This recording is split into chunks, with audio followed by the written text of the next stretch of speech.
Matthew 14 from verse 22.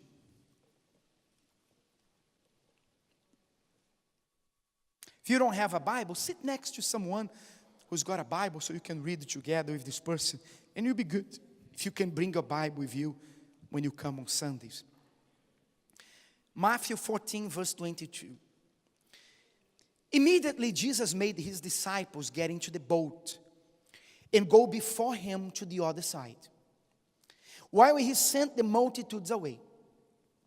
And when he had sent the multitudes away, he went up on the mountain by himself to pray. Now when evening came, he was alone there.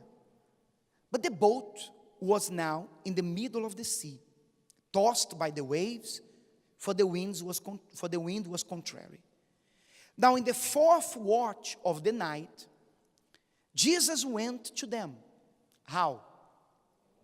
Walking on the sea. Bishop, he walked on the sea because he's Jesus. Yeah, okay. And when the disciples saw him walking on the sea, they were troubled, saying, "It is a ghost." And they cried out for fear.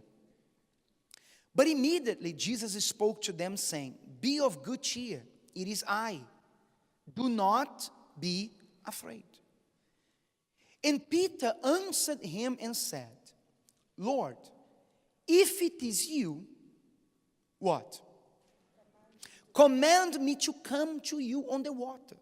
Now, look at what Peter asked for. Jesus came walking on the water, and when he said, "It's me, it's I," Peter said, "If it's you, tell me to come." I mean, he was asking for something impossible. No one had ever walked on the water before. So something that unthinkable.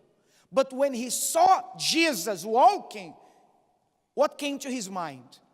Now, if he walks, I can walk. Isn't that what testimonies are for? If Maxine overcame, I can overcome. If that person got married, I can get married. If her husband changed, my husband can change. If he got rich, I can. If she was healed, I can. Isn't that how it works? Because that's what testimonies do to me. When I see others saying, "I made it," I can make it also. So when Peter saw Jesus, "If you are walking, I can walk also. Tell me to come." And what was the answer of Jesus?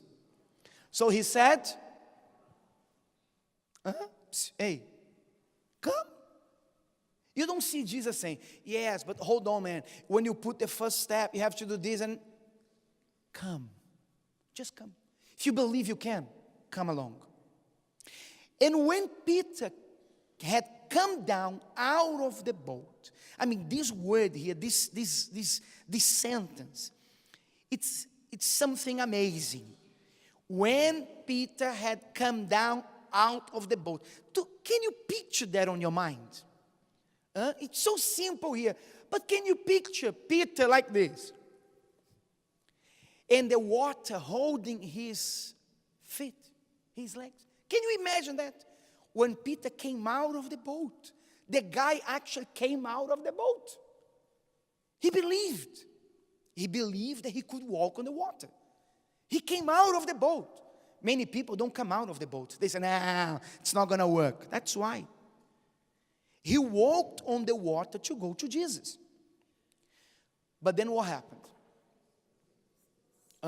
Jesus walking from there, and Peter came out of the boat. Jesus walked very slowly, very slowly. And then when Peter came out, he walked. But then what happened there?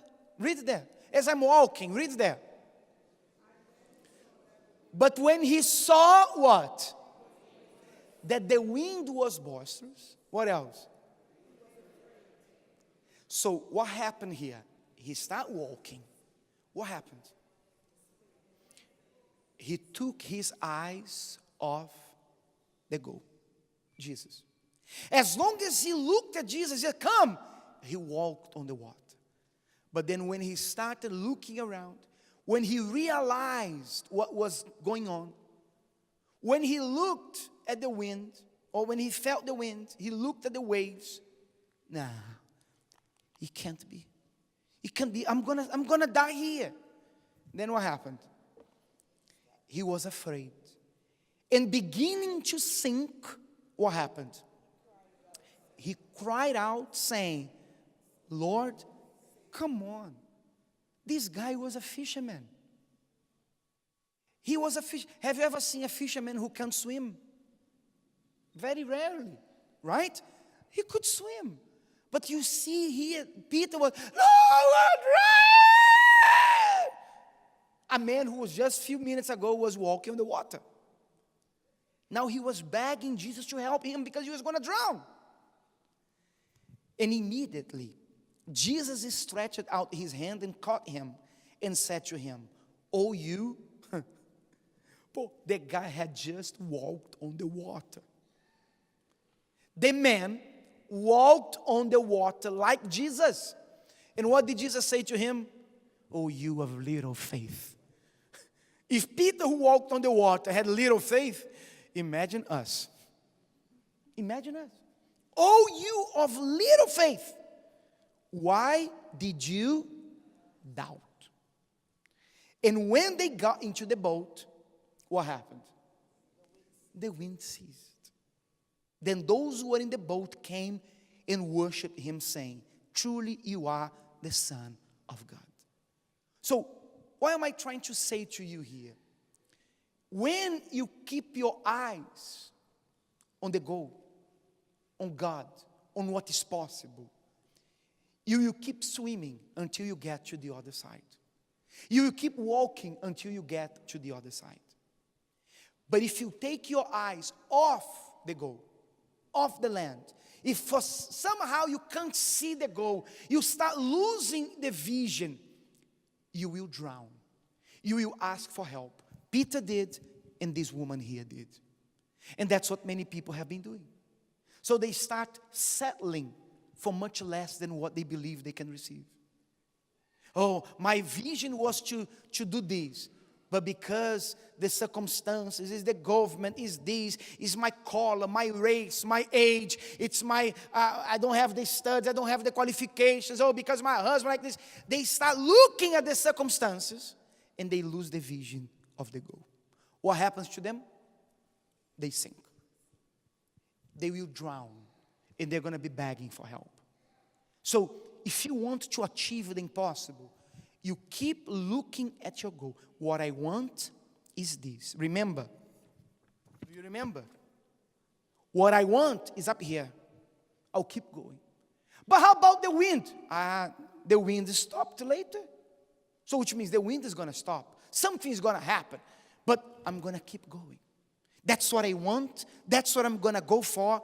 And no matter what is around me, I'm going to get there. Do you understand? This is the secret. So don't be a quitter. Don't be a doubter. Because the woman quit and Peter quit. Peter doubted. So Jesus said, little faith. Why did you doubt? I told you to come. Which means I will not allow you to drown. You could have walked. Doesn't matter the wind. Doesn't matter anything. You could have walked. You were looking at me. That's what he wants. So when the devil comes with those thoughts, it's not going to work. You know, you've been praying for this, but things are getting worse. When that thought comes to your mind, what do you say? I'm not going to quit. I'm gonna make it. Because when the weather is very bad, there is a storm there, as they say. After every storm, there's a calm. Isn't that how it works? In other words, you are there standing in the storm and we don't worry. The storm is not going to last forever. The flood didn't last forever. So the storm is not going to last forever. Keep your eye on the goal. I'll make it. I may not know how yet. I may not know how I'm going to do, how I'm going to get there. But I know what I want to get. I know what I want. What I want is what God promised to my life. What I want is the impossible becoming possible in my life. I don't know how. And that's why I'm coming here, Bishop. So I can learn what? The steps. But I'm not going to take my eye off the goal. Amen? And how about if it's windy? Keep going. How about if there is a huge wave coming? Keep going. It's not going to drown you. As long as you are walking in His direction, it will not kill you. Amen? Did you get it? So don't ever quit. We are not quitters. We do not look back. Actually, Jesus said, the one who puts his hand to the plow and looks back is not worthy of him. We do not look back. We look forward.